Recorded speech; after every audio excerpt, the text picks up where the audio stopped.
at Florida, it's really hard to hire a group of five coach and ask him to now make that huge jump from Louisiana, where he was, to what coaching at Florida entails. And I like Billy. I've enjoyed the conversations that I've had with him sitting in his office. I think he's a really nice guy, but it feels like there's something missing. And Dan was probably closer to what Florida needs than Billy, in my opinion. Obviously, he had more of the success in terms of getting at least to a New Year's Six game and playing for an SEC championship, right? I mean, I know Gator fans are probably like, yeah, that was a disaster too. And at the end, it was a disaster, right? But there were glimpses at least there.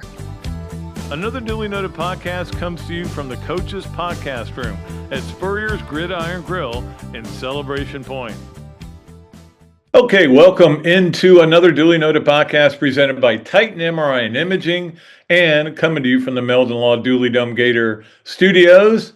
That's my hometown in the background. I don't know what is my hometown. If you were born here, but you grew up in St. Augustine from 10 on, you can make an argument for either one. I live here now, that's for sure, and I've lived here most of my life. Anyway, that's a long way of getting around to the fact that we have Andrea Adelson on today from the obviously from ESPN. She covers the ACC, also works for the ACC TV station and radio. She's all over the place, and really proud of her and how well she's done with her career.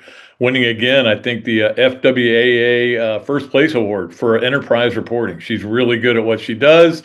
She knows college football. She knows Miami. She knows Florida. She went to school at Florida, and she will join us. And we taped it yesterday, just to be honest with you. And so you'll see a different shirt on, but that shirt played golf, so that shirt got wet, sweaty. You know, it got a little steamy yesterday. Anyway. So I usually like to make sure I have the same shirt if we do a interview the other day, but we didn't. Okay. And then of course on Monday, Coach Spurrier will join us. I'm not sure who the other guest is going to be on next Thursday, but I'm working on a couple people, so we'll see how that works out. It is hilarious to me. I get a kick out of it, and I'm very happy about it. The media boys, man, they listen to the Spurrier podcast. There's no doubt about that. And I'll be sitting there and I'll be reading a headline: Spurrier blasts Florida offense or something like that. And I go, where did he do that? And they go, on another Dooley Noted podcast. So it's all over. It's in different websites and everything. And so that's a good reason to advertise with us, because you're going to get exposure and people are going to click on it. And they're going to see all these crawls: Ballyhoo Grill, Meldon Law, Titan MRI. You know, I mean, that is, having Coach Spurrier on is great. Big Mills. It's great to have him on. And he is trying to be, he doesn't want to say anything that's outrageous, but he is still going to be honest. And, all the things he said, I agree with, and even more so.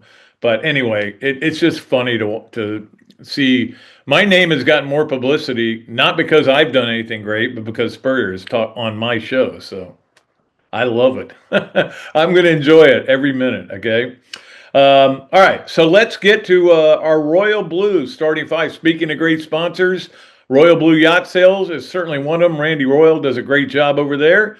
And he is doing he lives in Palm Coast, but he's over on the river there, the St. Johns River, and gets a lot of sales that way. And he's told me some funny stories about being a yacht salesman. It is pretty impressive. Anyway, let us get to our starting five. And I'm gonna start with something that I didn't even know until 10 minutes ago. Okay. And that is Vernon Maxwell. Florida has restored his stats. By the time you're listening to this, you probably already knew that. But I just found out about it, and it's important for me to talk about it, so I want to go ahead and lead off with it. And then we'll get to football. Vernon Maxwell, I've had, my share of conversations with him, and when he was here with the Gators, and even since then. Sometimes they weren't the greatest. I mean, Vernon is an angry young man. There's no doubt about it. But he's certainly in the argument for greatest Gator player ever. What would take him out of the argument was that he caused Florida to get in trouble. They had wins vacated, but Bill Arnsparger, an old football coach who just wanted to show these whippersnappers what it was all about, deleted his records. During the time Jeremy Foley was here, we would talk to Jeremy saying, hey, don't you want to put Vernon's records back in there? The points went in. The wins counted. Now, not all of the games counted, but the wins did that he scored points in. Anyway, and Jeremy didn't want to bring attention to it, and I agreed with that point. But it is time for it to happen, and there's been a move. And, of course, Bill Feinberg, Pizza Bill, you guys all know him, does a great job. And he sent me this long letter. It's more of a court case, or, it was documenting all the things, the reasons why this record should be reinstated. And finally, today, Florida did that. I appreciate that. I think Scott did a good thing. I don't know if he's trying to distract from football. Maybe he is, and that wouldn't be the stupidest thing in the world. But Vernon's records need to be back on there, and that makes him now the number 3 scorer in the history of the SEC. Think about that. I think Maravich is 1, and I think I can't remember who's 2. But anyway, Vernon's number 3, and of course number 1 for Florida. So it's finally good. They can put that media guide out and have it accurate. It hadn't been accurate for a long time because Vernon Maxwell's points didn't count. I was there for many of those games. I'll tell you a quick Vernon story, and that was in, I guess it was the year after. Well, it was probably the year that they were the last year of Norm Sloan. But anyway, whatever it was, I think Vernon was a junior, and I had this great idea. It would have been 97, yeah. And I had this great idea to get all the players in tuxedos. And opening night was going to be the theme of our special section, back when papers did special sections. Which nobody does them anymore, and they do them online, if they do them. But anyway, it was very hard because I had to get a tuxedo for Shinsis. I had to go through.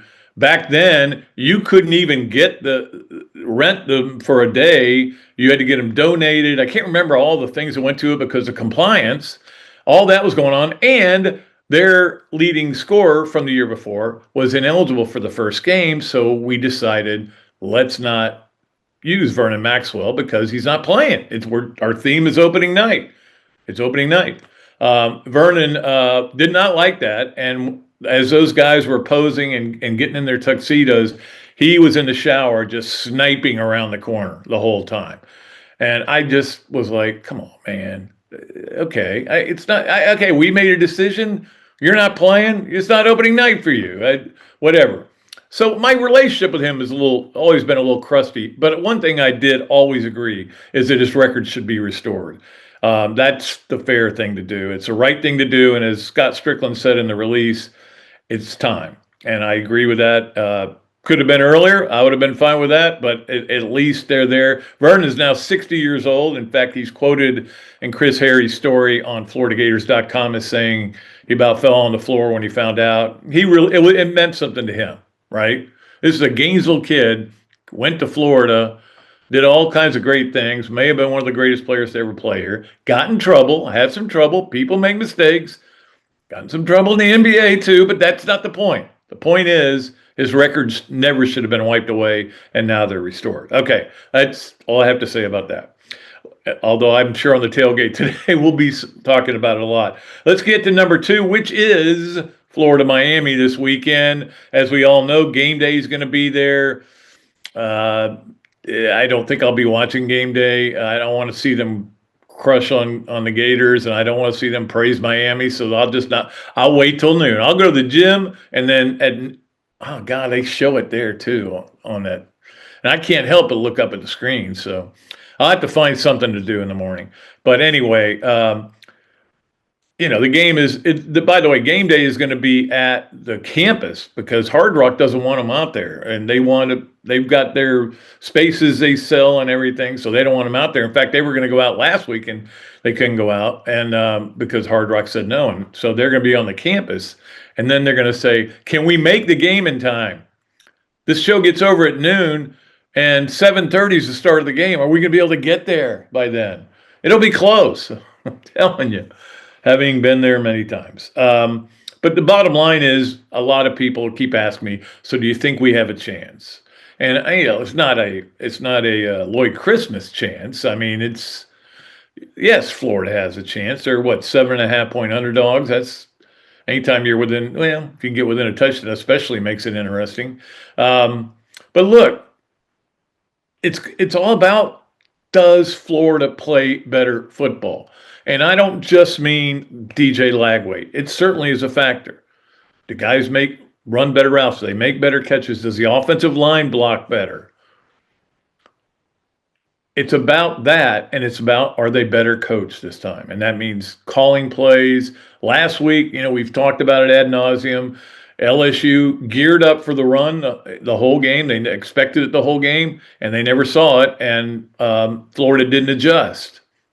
Once weeks went out, they should have just pounded the ball on them. Anyway, that game's over. No point bringing it back up. No point letting it be a problem. We'll see what Florida can do. We'll see if they are able. And I have no doubt about the playing hard part and the not quitting part. I know that the locker room got a little loud, like it did back in 06. Remember at Auburn? The locker room got very loud, and that happens sometimes, man. And you need that. You need loud locker rooms, loud, angry locker rooms.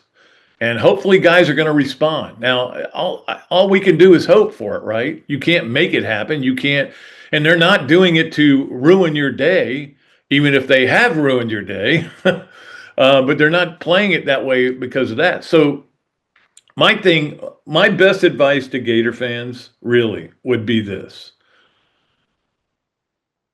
Go and if you go to the game, great, cheer your team. If you don't go to the game, cheer your team from the couch, cheer your team in the bars.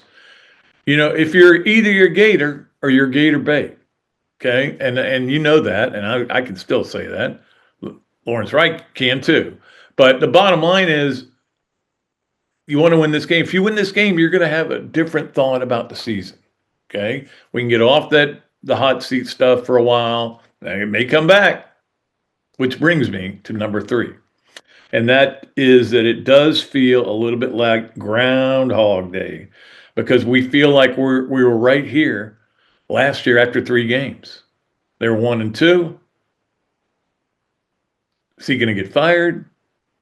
And things didn't go that well for a while there. Everybody acts like it, and then they turned it around. Well, it was okay. They got better.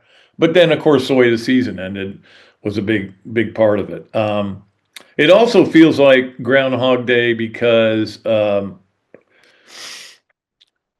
we're sitting here with another college football weekend that I am not happy with. And again, I am the biggest college football fan in the world. We've talked about that before. It's not the greatest week, and there aren't very many games that I get excited about. I will say this. I said, well, let's go ahead and plot out the weekend, Saturday. And it was really tough. Texas Tech, Utah is the best game in the early window. The late window's best game is probably Auburn, Oklahoma. And the last window, the 7:30 window, is probably Illinois, Indiana. It's not Florida, Miami, but I will have it on one of the 3 TVs. Anyway, my point is that next week, it's going to get really fun around here. Now, it's a bye week, and I know that. So everybody can kind of take a breath, refocus, just enjoy the week, because next week we have the Ryder Cup next weekend. We have the end of the baseball season is next weekend. So everybody's going to finish up, and we're going to find out who is in the playoffs. And then that starts up the following Tuesday.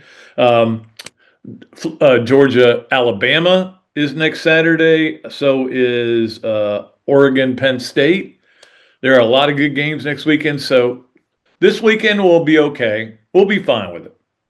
But it goes back to what I've talked about over and over again, which is we just have to get better at scheduling some way.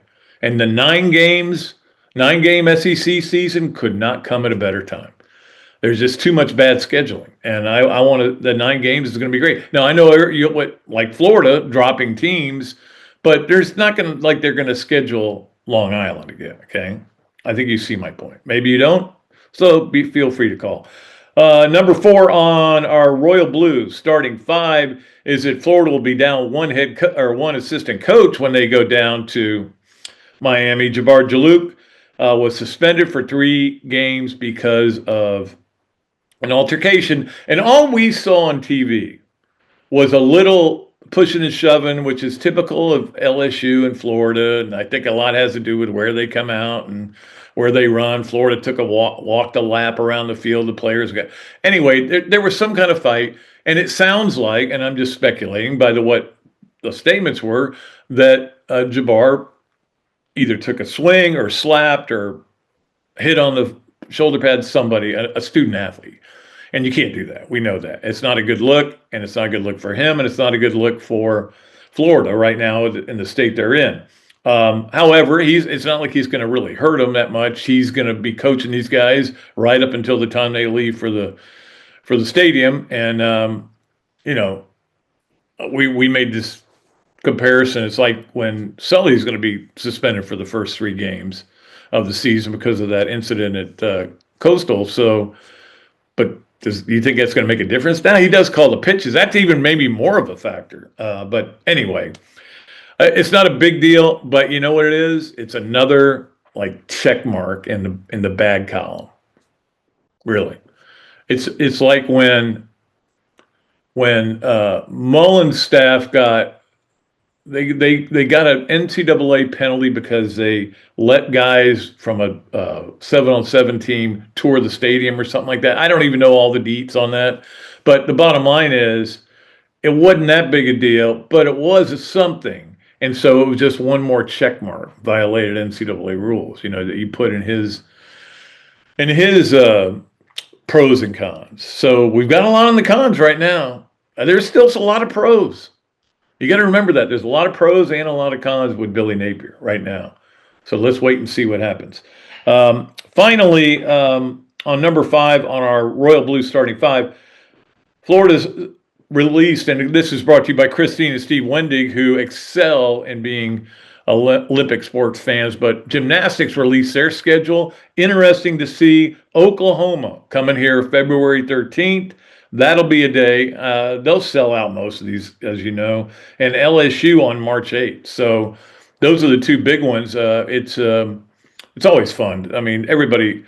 The reason they fill that place up is because kids want to go, young girls want to go, women want to go, and men want to go. They want to see these great athletes. I love watching gymnastics, and we don't go as much anymore, but Karen and I'll sit here and watch it on TV every Friday night. So it's good to know that gymnastics is around the corner. I don't know. We're a basketball school right now. Sometimes we can be a gymnastics school. We need to be a football school again. However, let us move along. That'll do it for our Royal Blue starting 5, brought to you by Randy Royal and Royal Blue Yacht Sales. We'll be back with the great Andrea Adelson. Again, this is a video that we taped yesterday because she had a scheduling conflict. So we taped it yesterday. So yeah, different clothes. But it's a great interview. And I tell you what, I'll talk about it when we come back about something she says about the Florida coaching staff. You are listening to or watching another duly noted podcast presented by Titan MRI and Imaging, coming to you from the Meldon Law Gator Studios. We'll be right back after this break. At Royal Blue, we use such tools as AI, bulk email marketing, trade shows, Google search advertising, and multiple websites. We take a much more proactive approach to getting your boat sold in a timely manner. With our extensive client list and broker-dealer network, we can track down vessels that might be perfect for you and your family, that may not even be listed for sale yet, giving you the right of first refusal. We have spent the last 15 years in boat sales, observing and listening to our clients. In response to our findings, we have constructed a custom yacht brokerage that strives to fit their needs and not ours. Call us today to schedule a consultation to see what Royal Blue can do to solve all of your boating needs. Call Randy at 850-974-1294. Great food, great atmosphere, a diverse menu, everything made from scratch, plenty of space, and locally owned. These are all the characteristics of a great restaurant, and you can find each and every one of them right here in Gainesville at Ballyhoo Grill. Ballyhoo Grill prepares all of their food fresh every day, from their salad dressing to their award-winning soups. Bring your family and enjoy dinner under the Tim Tebow Tiki Hut while listening to live music. Or if you're running low on time to eat out, they also deliver through Uber Eats, Bite Squad, and Postmates. A Gainesville staple that's been open for over 30 years. Check out Ballyhoo Grill on Facebook or at ballyhoogrill.com. Titan MRI, North Central Florida's premier independent diagnostic testing MRI facility. At Titan MRI, we're focused on you, the patient, having a great customer experience. Our MRI equipment is modern and 75% quieter than any unit in its class. And our MRI unit has one of the largest openings of any of the newer high-strength MRI units, which allows comfortable scanning for potential claustrophobic and larger patients. At Titan MRI, we look forward to serving you. Hey, let's talk about something that's been a real game changer for many people, including me. BMI TeleMed is one of our sponsors. They're the weight loss specialists and can help you tackle that stubborn belly fat. You know, the kind that usually creeps up once you hit your 40s.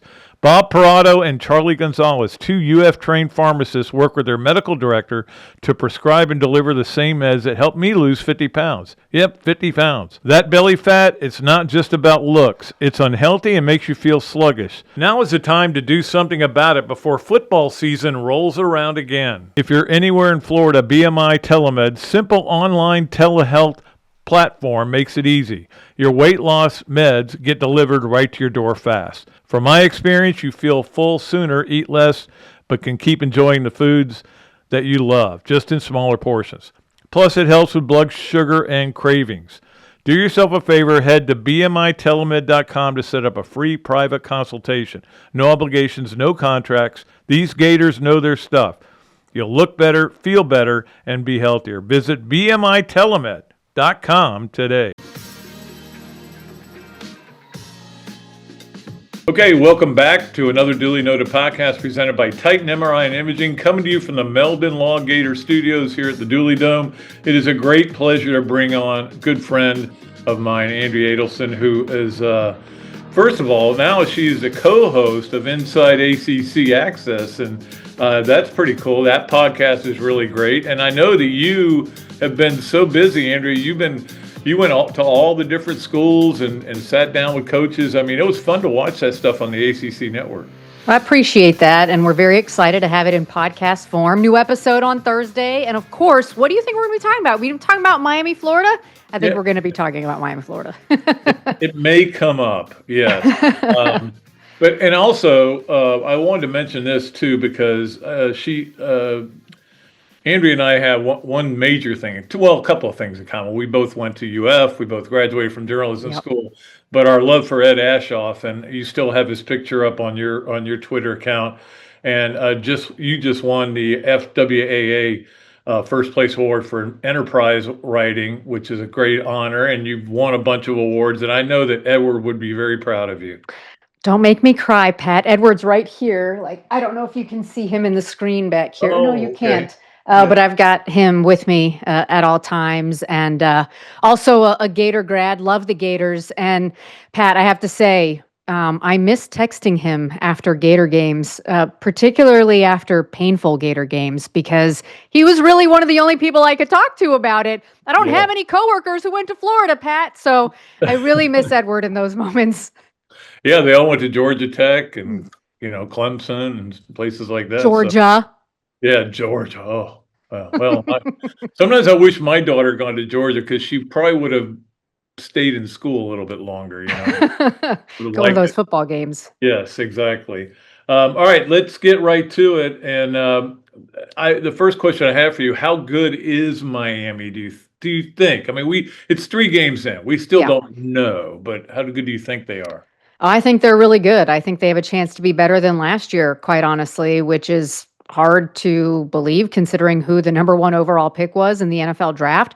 But I think they're an overall better team. And the reason I think they're an overall better team is because the defense is better. If you look at the way they've played in the first 3 games, they're getting way more from their defensive front. Ruben Bain is back. He's healthy. He got hurt in the first quarter against Florida last year and was never the same after being the ACC defensive freshman of the year. So him and Akeem Mesidor, I think, are one of the best 1-2 combos in terms of rushing the passer in the ACC, if not the entire country. So they've upgraded there with a healthy Ruben Bain, who's just been terrific. I think the linebacker play has been better, and the secondary play has been better, which is what really killed them at the end against Syracuse. So because they're now playing complementary football, they don't need all of these magic tricks that Cam Ward provided a year ago for them to win. They've got a steady guy in Carson Beck. They've got a great running game, one of the best offensive lines in the ACC, and deep and talented receiver core. That's why I feel like Miami has the potential now to be a true college football playoff contender because they're just a better team. Yeah, it's funny. We had Jimbo Fisher last night at the quarterback club, and I know you work with him now. Yeah. And he was talking about Ruben Bain. He goes, and they got another great end. And I can't pronounce his name. So Mesidor, who is very good. But I mean, they built this thing, and they've kind of built it through the portal, but through recruiting. Yeah. Kind of the combination that I think is perfect, and I think that's what Florida's tried to do. Maybe obviously not as successfully. No, not as successfully, although again, they've got the pieces. And I think one of the key differences here, at least from my vantage point, is Mario Cristobal made some strategic hires at offensive and defensive coordinator. And last year, he knew he had to make a change at defensive coordinator. And he went in and he brought a guy in, Corey Heatherman, who came from Minnesota, but he comes from the Greg Schiano School of Defense, which is what Mario Cristobal came up with when he was starting out as a coach. Fast, aggressive, physical, want to dominate up front. That's what Miami has done in the first 3 games. And I know it's early, but USF, then Florida saw what USF did to them. Absolutely. And then Notre Dame, I mean, to be able to win the way they did against Notre Dame and controlling the line of scrimmage in that game, it's not like Miami has played little sisters of the poor in the first 3 games. They have been tested against good teams, top 25 teams. And so I think for that reason, the coaching for me and who Miami has, Shannon Dawson, the offensive coordinator, has been terrific in his time at Miami. The offense is different now with Carson Beck than it was with Cam Ward. So his ability to now make the offense and mold it around his quarterbacks, to me, has been a huge difference for Miami. When, again, I know a lot of people are questioning Billy and the play calling and whether he should continue to call the plays at Florida. Look at Florida State making that change and Mike Norvell not calling plays anymore. It's worked out for them in the first 2 games. Again, I know it's early, but I'm more of an advocate of let your coordinators call the plays, put the players in the positions they need to be successful, and then you'll have more success. I think that's what we're seeing out of Miami right now. In my opinion, their coordinators are better than what Florida has at this point, and I think that's why Miami is where it is. They've got one extra coach too because Florida's has been suspended. Jabbar Jaliki suspended for 3 games because, nobody saw what it was going on. All we saw was there was some kind of scuffle down there, but apparently he was in the middle of it. But I don't know that makes any difference. It'd be nice if they handed the ball to their running backs. Yeah, it's a novel thought when you've got the biggest, strongest guy on the team as your running back and you give it to him 10 times. So, but look, we can talk about that all day. What do you think the crowd is going to be like for this game? Is it going to be a lot of Gator fans there, or are they just going to abandon ship? I'm interested to see that, Pat, because it is sold out. And it was an electric crowd for Notre Dame. I was at that game. I do think there'll be a Florida presence because I think that's the largest group of where the largest number of Gator alums live in South Florida. So I am expecting a presence from Gator fans. And look, I know Billy probably took some criticism earlier this week for saying we're a couple plays away. We could be 3-0. I mean, I guess technically he's right because they should have beaten South Florida. And who knows what happens without 5 interceptions. The defense has played well. And yes, there were some lapses at the end of the game that allowed USF to get in position for that field goal. But I think it's going to be a good game. I really do. It's a rivalry game, and I think Florida knows their season is probably on the line in this one. So I am expecting Gator fans to show up in this game. I wouldn't say 50-50 because I just don't know what the breakdown is going to be, but I don't think it's going to be 100% Miami fans in the stadium. I think Florida will have a good crowd. Yeah, we were talking about that last night, and I said to the club there, because I always give a little scouting report, I said, look, here's the bottom line here. You've got opportunities for the next 9 games. Yeah. It's going to be great team after great team. You got a chance to do something really cool. Now, I don't see it happening, but so it's not like the season's over. Now, I will say that according to our radio show, the season is over. Of the way people have responded. But, Yeah. I want to ask you too about why you think, because maybe you have the answer that I can't figure out. Your alma mater can't seem to get it right. Yeah. And it's 4 coaches who could not be any different than, I mean, the only thing they have in common is they were head coaches at Florida. You know, when you go Muschamp, how different he was from McElwain, how different he was from Mullen, how different he is from Napier. Why can't they get it right, though? Why can't they just find the guy? I'm not saying it's got to be another Spurrier. It could be another Zook. That'd be okay. Or Dan Mullen, maybe? Yeah. They had him. I'm sure he's laughing, considering what has happened since they got rid of him. But honestly, like Dan would probably be better right now in this portal NIL world because he doesn't have to focus as much on the recruiting. And I know Billy has tried to build it through recruiting, and by and large, they've done a nice job. It's just that to me, as I mentioned earlier, the staff surrounding Billy, it's just not to an SEC level type staff where you've got these recruits in here. What are you doing? How are you developing them?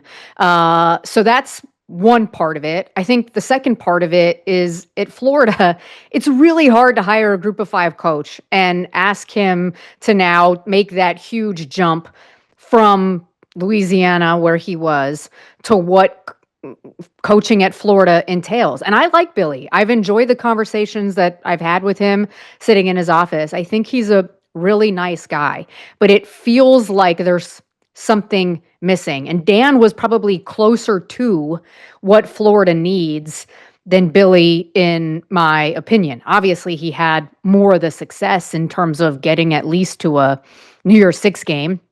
And playing for an SEC championship, right? I mean, I know Gator fans are probably like, yeah, that was a disaster too. And at the end, it was a disaster, right? But there were glimpses at least there. So it's a hard question to answer because you don't expect Florida to be where they are because the talent is there. Now they've got the facilities finally, Pat, after decades of kind of being in the wilderness there. Their facilities are matched up there with anybody in the country. Now that they have them, they've obviously got rev share going. They've obviously got NIL if they were able to retain the guys on this roster. What is the X factor? It's coaching, right? Yeah, and that to me is Billy's probably not the right fit in terms of whatever his approach is, but also the staff. How many people do they have on the staff? And they still can't figure out, right? Yeah. They still can't figure out how to get it right. That indicates to me you don't have the right people on your staff.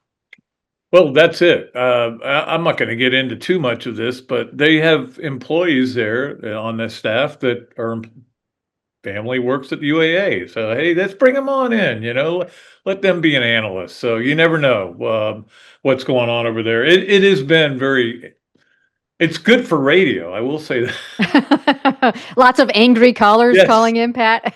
Lots of angry calls. Well, I want to shift to Dabo and his 1-2 start. And you talked about him this week, and I know you'll talk about him Thursday as well. But he pulled a Spurrier there because that's what Spurrier did when they booed his left-footed punter. Boo my freshman left-footed punter. Maybe I'm not the right guy for the job. That was very Spurrier-esque, and Dabo and Steve are really good friends. So, I mean, we know nobody's taking him seriously on this, but we also understand his frustration.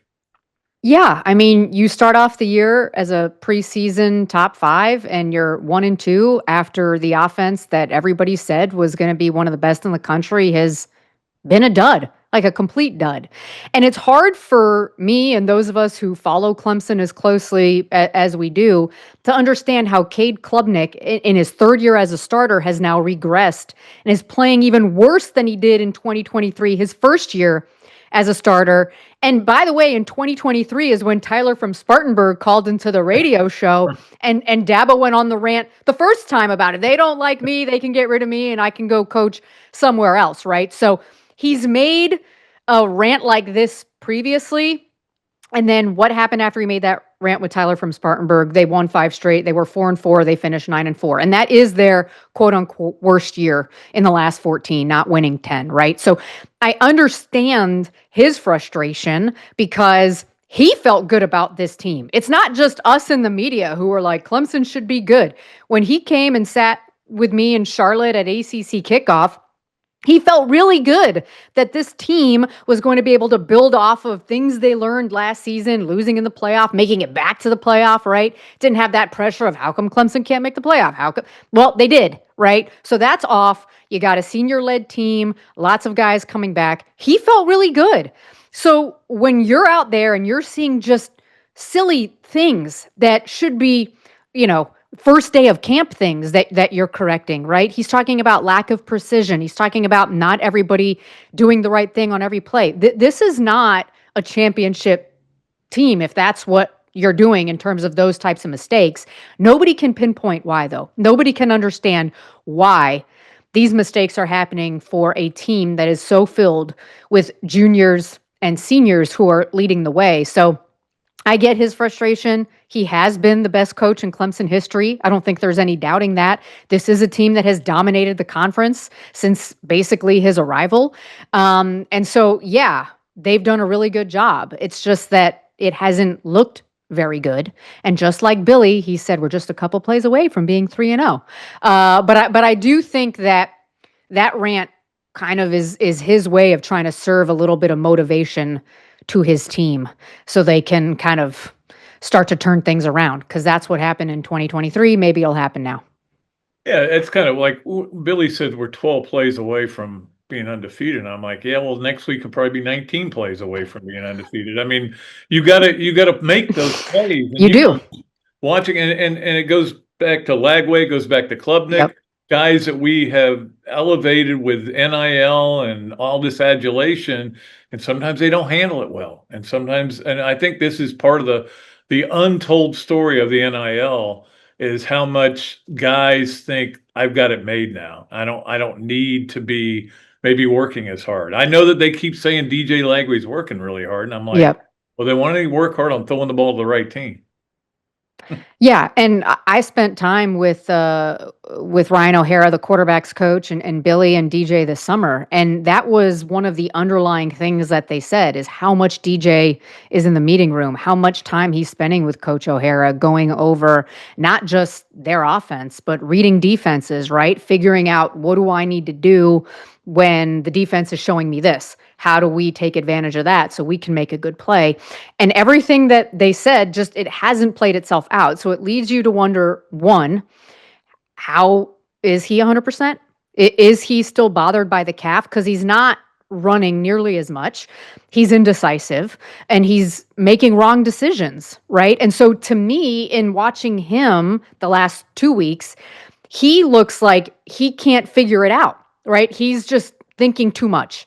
And another part of it that I've thought about too, Pat, when I talked to Ryan O'Hara, he was like, we've tried to tell him that you don't always have to take off and run. Number one, you need to kind of avoid injury and take care of your body if you do want to have an NFL career. But number two, there are situations where you can dump it off, where the running back is there for you. He wrote in his notebook, the running back is my best friend. Well, I think some of that is now causing him to overthink things too, because if they're drilling in your head, you don't have to take off and run. And that's one of his greatest assets that he has, Is he thinking, should I just dump it off here? Should I try and make this throw here instead of just taking off and run where I may have an avenue to go ahead and try and make a play? I've thought about that as well, just based on the reporting and conversations that I had over the summer. So I think it's probably a combination of a lot of things for DJ, because he's made a lot of uncharacteristic mistakes compared to what we saw from last year. And the deep ball, which I know Billy was asked about this week, is just not working this year compared to where it was. And again, that leads you back to, well, is he injured and the footwork's not there and he didn't have the reps because he missed all this practice? I think there's a lot to unpack there if the coaches were willing to unpack it for us.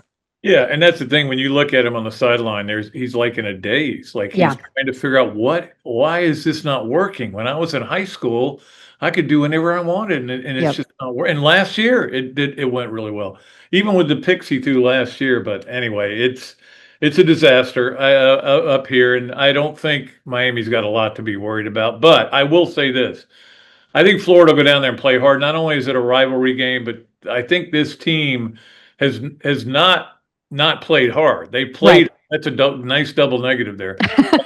But they have played hard every game. They don't always play smart. Andrea Adelson from ESPN and the ACC Network coming to you on our Big Mills Cheesesteaks Zoom line. It's time for us to play yes, no way, or maybe with her 3 questions. Okay. Yes, no way, or maybe, and you're allowed to expound on them. It is brought to you by Big Mills Cheesesteaks, street dining done the right way. You go in there and say you listen to this podcast, and you get free French fries with your order, which is what I do on the way over to play golf today. All right, number 1 on yes, no way, or maybe for Andrea, Deshaun Foster and Brent Pry won't be the last Power 4 coaches to be fired in season this year. They will not. No. No, I don't think they will either. I think they're going to be. I was wrong about 2 things. Clemson's going to win the national title. Yeah. And coaches won't get fired this year because everybody's got to come up with $20 million for the rev share. I was wrong. I mean, 3 weeks in, they get 2 coaches. Yeah. So I didn't do well there. That's okay. Number 2, the new Cinderellas, now that USF is not going to be a Cinderella. Right. New Cinderellas, Georgia Tech and Vanderbilt both make the playoffs this year. Ooh.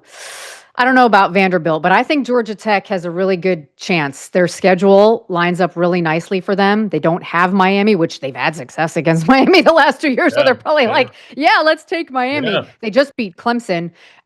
So I feel like Georgia Tech probably has a much better pathway than Vandy. So I'm going to say like 1 out of 2. Okay. Yeah. Not both. And that's the thing. It's possible to be a good academic school and be good at football. It's not impossible. I don't know why people we worry too much about academics anyway. Number 3 on yes, no way, or maybe, Andrea, you are already looking forward to October 4th, Miami at Florida State. I've been looking forward to it since week 1 when Florida State beat Alabama the way that they did. And I said, football gods, please let them both be undefeated so that we can have Miami, Florida State mean what it used to mean was I was growing up in South Florida in the 80s and 90s, living and dying with that series. I've already got the go ahead and book it. I'm in. So let's go. Let's go, Pat. I just can't wait. Yeah, those are the kind of games, like being semi-retired. I miss going to those kind of games. I miss big games. Yeah. I don't miss going to them, being at them. Yes.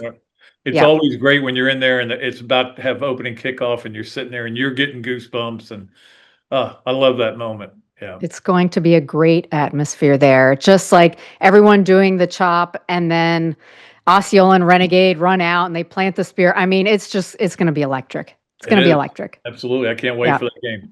All right, Andy, we'll let you go, and I appreciate you taking the time. Is there anything else you need to plug? I know you have the ACC Inside coming up. That podcast drops Thursday, Inside Access.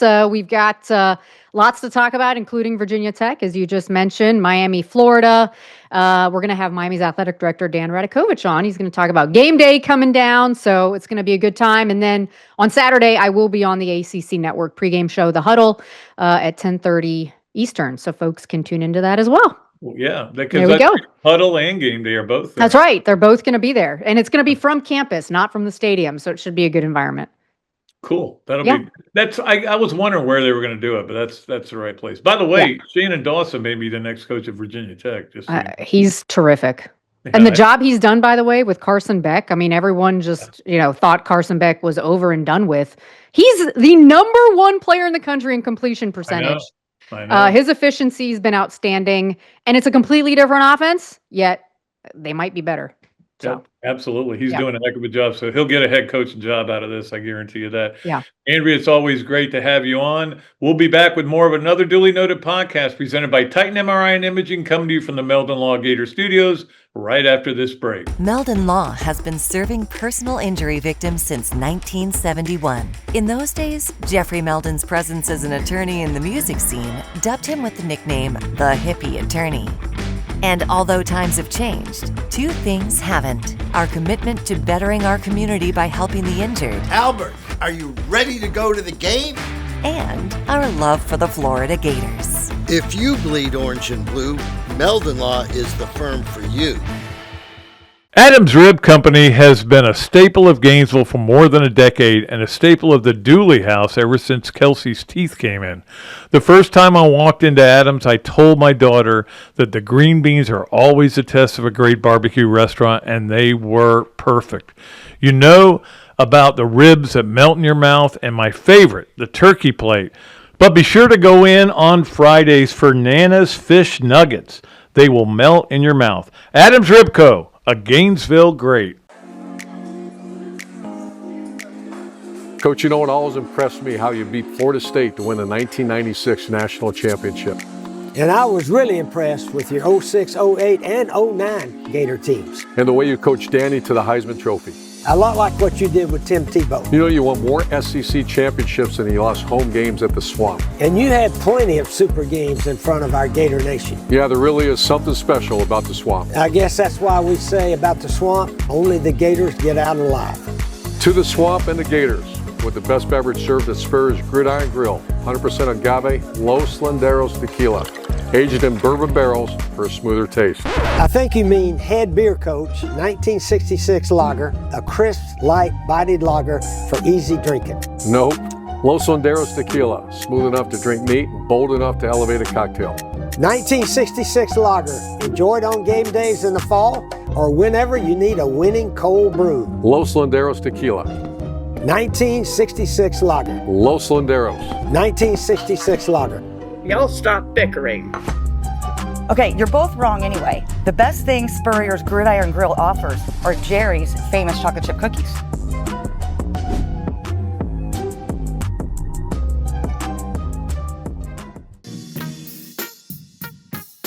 Okay, and welcome back to another duly noted podcast presented by Titan MRI and Imaging, coming to you from the Meldon Law Gator Studios. Interesting stuff from Andrea there. And look, Andrea knows her stuff, first of all. She's a Gator grad. She's also from Miami, and she's covered the ACC and everything. But I don't know that I get what she's saying. And right now you have to look at it. When she's saying that the coaching staff she doesn't think is SEC quality. I can only go by results, man. I'm not around these guys. I know Billy Gonzalez, when he was here, there were some misunderstandings and he ended up leaving, and I don't know whether he left or was told to leave but now their receivers have been fine. I don't think he's a bad coach. I don't think, Jaluk is not a bad coach. He just made a mistake. I don't know how good or bad they are, but you have to look at the record. And that's 20-21. And anybody who's connected to that, don't forget, they fired Corey Raymond, let him go back to LSU, and LSU's raving about their secondary coach and how good they're doing. And how their secondary, they have two NFL players at corner. So I'm just saying, okay. All right, let's get to our Hesser and Kipke 3 things. Brought to you by our good friends at Hesser and Kipke Attorneys at Law, 352-339-9920 or www.hklawfl.com. All you have to do is give them a call for all your workers' compensation and family law needs. I know that Ken is ramped up for the all the stuff that's going on, but especially the baseball playoffs, which are coming up very soon. You don't have to worry about the wild card, though. All right, so let's get to number one on our Hesser and Kipke three things, and that is that the Commanders now have had their new stadium approved. So it looks like that's going to be a go. I know there was a lot of threatening and everything going on, but $3.8 billion. Imagine if you had $3.8 billion. What would you build? I would build like a golf course in Gainesville. That's what I would do. I'd build 2, maybe 3. And I would be the only guy who could play it. Yeah, that's the ticket. Anyway, $3.8 billion, and it's been approved, so they'll have it. I was the last time I was at the one they're in now was for Spurrier's opening game in the NFL. So that would have been 2002, and seemed like a fine stadium. Now, again, that was 23 years ago. So maybe it's got, but again, a lot of these stadiums like Turner Field didn't get decrepit. They just wanted to move it to a different part and they wanted to get a better deal. And that's what a lot of these things end up being. Let us get to number 2 on our Hesser and Kipke three things. And maybe today, all of you around here go, those quarterbacks, they might as well be wearing a dress the way they protect them. Well, maybe now you understand, because in week 3, there could be as many as 5 quarterbacks not playing, starting quarterbacks out. And Joe Burrow, of course, is out for 3 months with that toe. There's a talk that Brock Purdy might play, but my gut is that he won't. Fields is out with a concussion. There's a bunch of guys out, and you better have good backups. This is the difference between the NFL and college. In college, you're not going to have a good backup, usually. Very rarely do you have a really good backup with the new NIL stuff, because you can't afford one and to be able to pay everybody else you need to pay. In fact, that was something Jimbo Fisher said when he spoke to the quarterback club Tuesday night. You can't get a backup. The NFL, you can get a pretty good backup, We know that. You either through the draft or through free agency. But you better pick the right one, because your quarterback's likely to get hurt. And we've seen it unbelievably right away in the NFL. I hate that Joe Burrow's out too. That really bothers me. All right, let's get to number 3 on our Hesser and Kipke three things. And that is that this is as of today, okay, before baseball starts today. These are the teams that have been eliminated. The Orioles, shocking. The Twins, shocking. The A's, the White Sox, the Angels, the Nationals, Pittsburgh, and Colorado. All right, but do you know who's not eliminated yet? The Atlanta Braves. They will be by the time you listen to this, probably, because they're a half game from being eliminated. But they've won 5 in a row, mainly because they played the Nationals. But it's been I'm still checking the scores every once in a while. But, when you get to a football weekend, I don't even know what the Braves did. I have to go back and look and see what they did. Anyway, that's your baseball roundup. Looking forward to the playoffs, so just to have another thing to watch, especially the Tuesday, Wednesday, which is the only time we don't have anything to watch. So, all right, let us move along. That is our Hesser and Kipke three things. Let's get to our BMI TeleMed Smart Move of the Week. And the Smart Move of the Week brought to you by BMI TeleMed. Sustain, achieve, maintain, regain, do everything to get your weight down, and it really works. I'm living proof of it. Call them at 727-383-1677. You can get 20% off when you call them and do a consultation, and then on your semaglutide. All right, so let's get to our BMI TeleMed Smart Move of the weekend, or the week. It's not the weekend yet, Pat.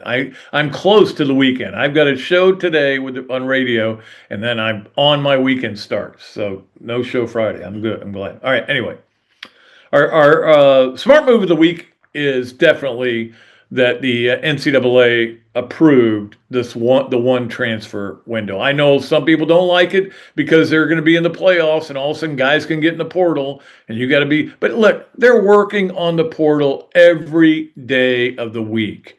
Right now, Florida and Georgia and Ohio State and Alabama all have people working on the portal.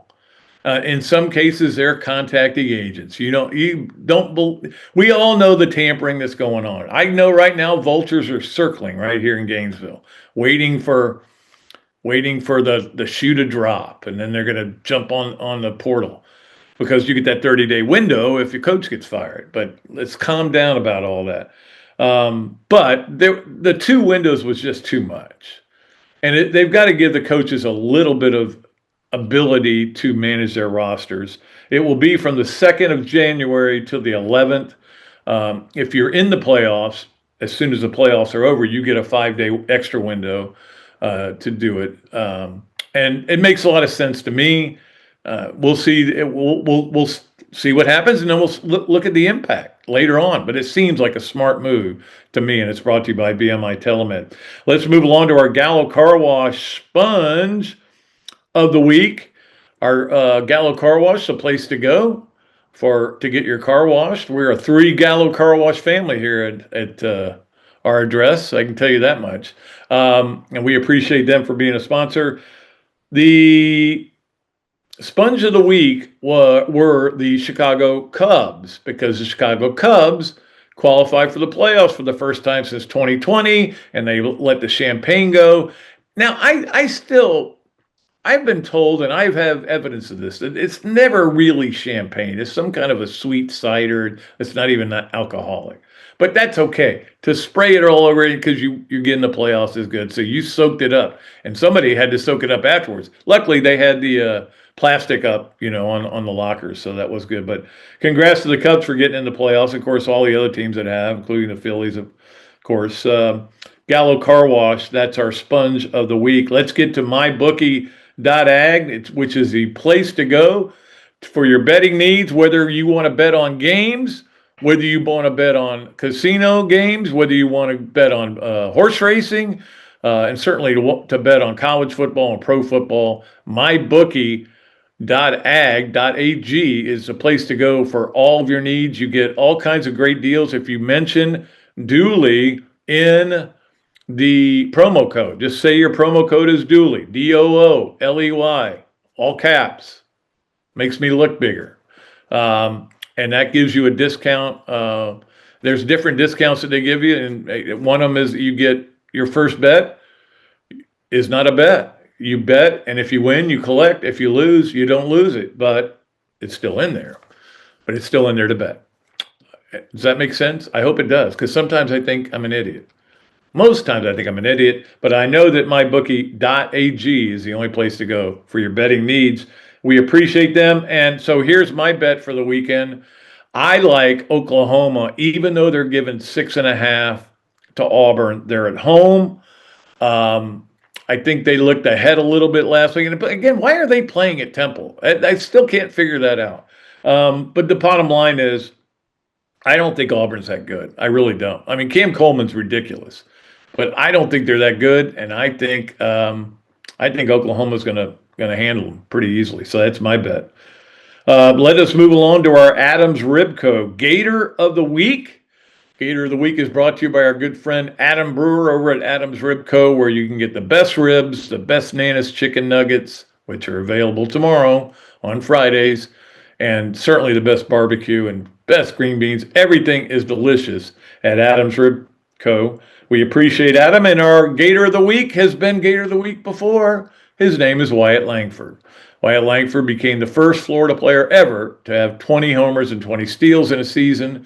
And that is, while it's a nice achievement, it's not an overwhelming achievement. But if you're the first ever with all the players Florida sent up there, the Robbie Thompsons and all those guys, there's been a lot of Gators there.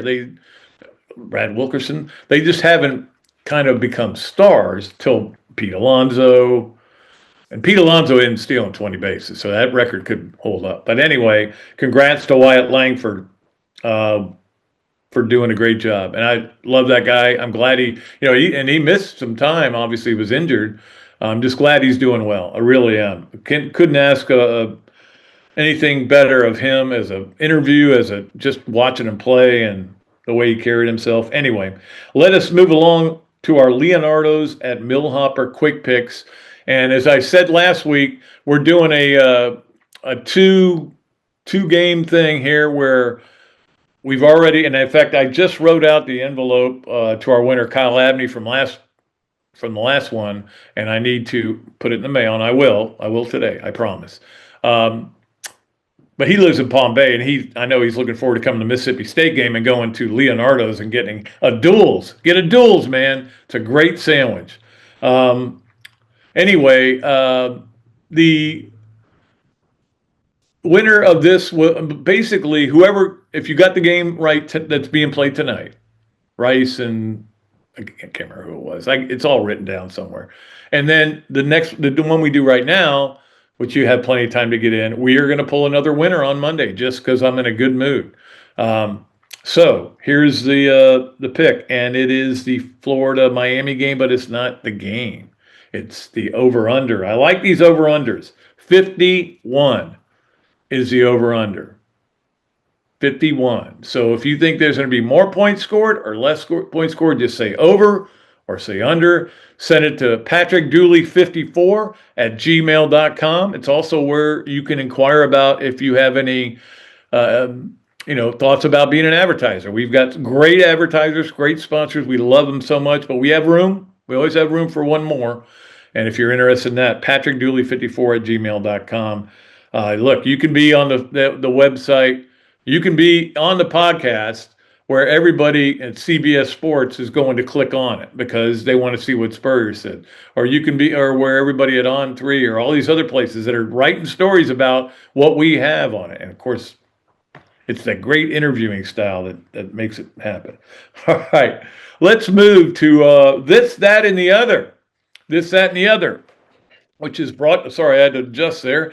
Back starting to get a little sore. This, That, and the Other. It is brought to you by our good friends at Notary Joe's.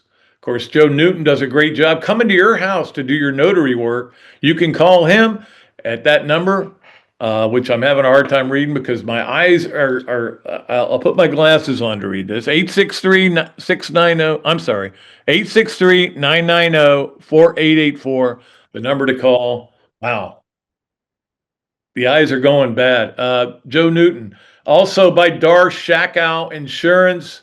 Dar Shakow Insurance does a great job, for all your home, auto, commercial, and life needs. Just give them a call at Dar Shakow. And by Ballyhoo Grill. Place to go to get a lot of different things. A lot of different places. I think it's got one of the best hamburgers in town. One of the best, certainly the best wings in town. I love their wings.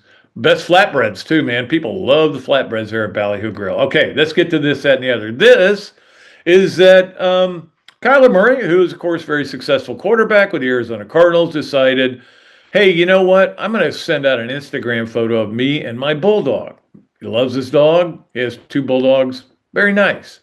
Very cute. Sends out the picture. He goes, well, I'll send it out, but I want to wear this Mike Vick jersey that I have, that he wore to the game, that's okay. Wearing a Michael Vick jersey is not bad. I wouldn't do it personally, but if you want to wear one, that's fine. But that part is you don't wear it while you have a dog in the picture. You may not have heard of this story about Michael Vick and punishing and killing dogs. Terrible stuff that was going on there. He paid the price. He did his penance. He went to jail. And now he's a head coach at Norfolk State. And I have no ill will towards him. I loved him as a player too, like Kyler Murray did. And Kyler Murray fashions his game after him. Well, the other is that he took down the Instagram and apologized to everybody. He said, man, I just it didn't register, I guess. And he just knew he made a mistake and did the smart thing. And now it's going to be over. But not before we address it on another duly noted podcast. The place to be. All right, let's. That is This, That, and the Other. Again, brought to you by Notary Joe's, Dar Shakow Insurance, and Ballyhoo Grill. Let's move to our Los Linderos Smooth Move of the Week. It is brought to you by Los Linderos Tequila. Go beyond with Urban Meyer's favorite tequila and my favorite tequila. I saw this on Twitter, and I thought it was. It made me wish to be a sports writer again, and I hope you guys can read that. But this is the menu for the press box at the Bills game. And I'm like, well, wait a minute. There's a lot of, I'll never forget going to the Miami press box for a Hurricane game, and they had no food. They had popcorn. That's all they had. We had to go out and buy it, which is fine. But you go to the game thinking you're not gonna have to eat because you're gonna be able to eat there. Anyway, this is pretty amazing, including the tri-tip steak. Have you ever had that? It sounds really good, and pork loin and all these snacks. Yeah, I maybe I retired too soon.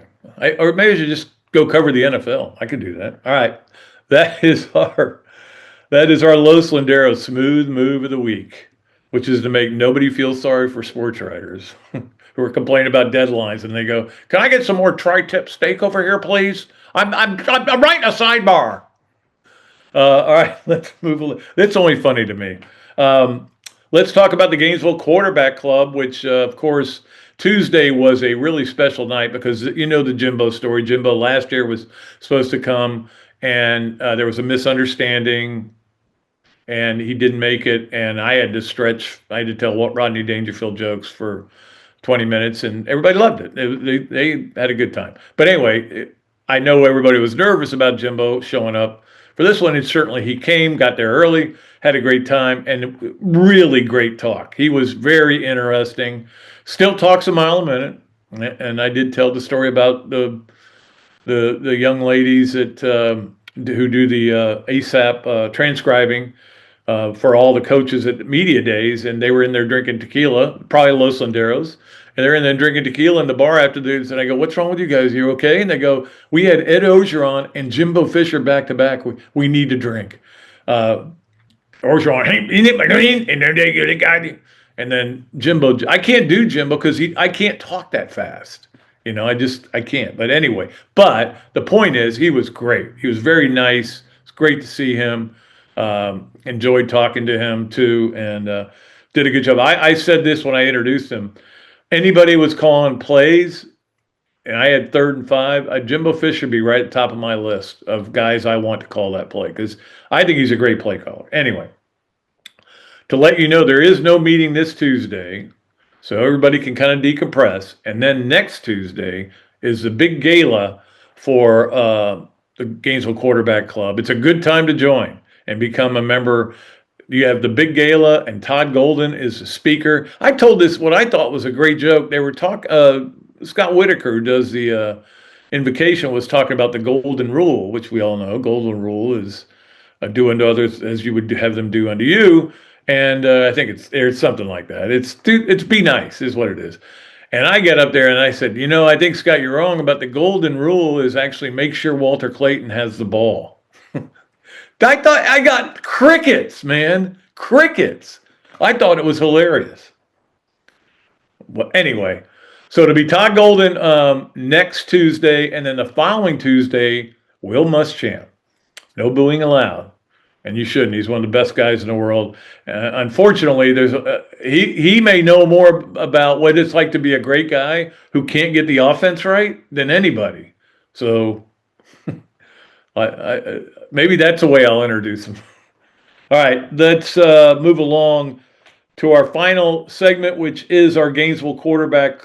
I just said Gainesville Quarterback Club, which is, of course, our Swamp games of the weekend. The Swamp Restaurant, the place to go to watch all these games, man. It is just crazy over there watching all these games. And this will be a good weekend because, of course, you got the Florida game that you can watch. And I will say this, I complained about this week, and I'm still not happy with college football for giving me a bad week. But the night games are not bad. It's kind of like last week where the night games were really the big thing. But let's go ahead and start with the fact you all know what you have tonight. We already talked about that. But Friday there is a game, Iowa at Rutgers, 8:00 on Fox.